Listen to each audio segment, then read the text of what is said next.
हम आप इसलिए दीक्षा लेते हैं कि माया में भटके हैं, माया के उस पार प्रभु प्रेम की प्राप्ति करें जाकर, या आत्म कल्याण को प्राप्त हो। माते श्री तो स्वयं कल्याणी है, कल्याण करने वाली, भक्ति प्रदाता।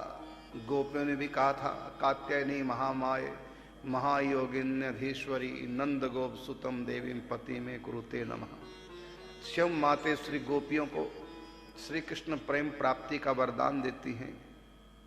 तो इनको दीक्षा लेने का क्या अर्थ हुआ? यद्यपि सूक्ष्म रूप से हमने बात कल बता दी थी, मातेश्वरी के दो रूप हैं, जैसे राम और कृष्ण के दो रूप हैं, एक नर रूप एक नारायण रूप। राम जी नर लीला भी करते हैं इसलिए गुरु बनाते हैं, राम जी भी तो गुरु बना रहे हैं, श्री कृष्ण ने भी तो गुरु बनाया। आध्यात्म विद्या के गुरु भगवान श्री कृष्ण के दुर्वासा ऋषि हैं, और 64 कलाओं के गुरु सांदीपनि जी हैं, और कुल गुरु गर्गाचार्य जी। तो जब स्वयं श्री कृष्ण गुरु बना रहे हैं तो यहां भगवती दुर्गा जी ने गुरु बना लिया, तो महत्व कम थोड़ी हुआ है। एक तो आदर्श प्रस्तुत करना है, क्योंकि राम और कृष्ण नर रूप में आए हैं, इसलिए नर लीला का आदर्श प्रस्तुत कर रहे हैं कि प्रत्येक नर को अवश्य गुरु बनाना चाहिए।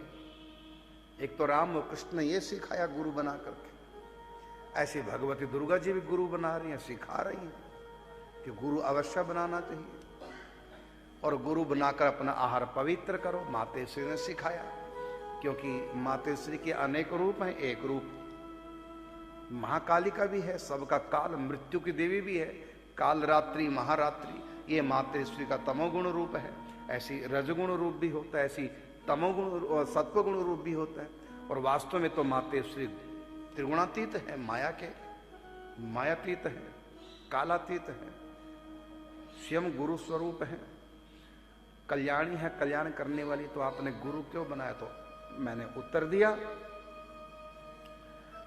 लीला कर रही है, सिखा रही है।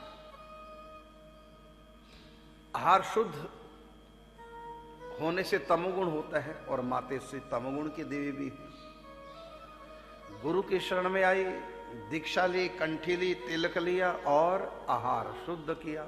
ये सिखाना है आप हम सबको कि गुरु के शरण में जाकर जब तिल कंठी ले लो तो अपना आहार शुद्ध करना चाहिए, क्योंकि जब तक आहार शुद्ध नहीं होगा, तमोगुण आहार होगा तो तमोगुणी, तो देवी तमोगुण की अधिष्ठाती थी और तमोगुणी आहार था।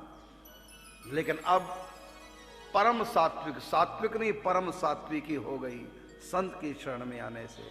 इसका अर्थ हुआ कि मातेश्वरी ने हम सबको सिखाया है कि व्यक्ति का आहार भी वैष्णव होना चाहिए और विचार भी वैष्णवी होना चाहिए, और गुरु की शरण में जाने से ही ये सब काम होगा।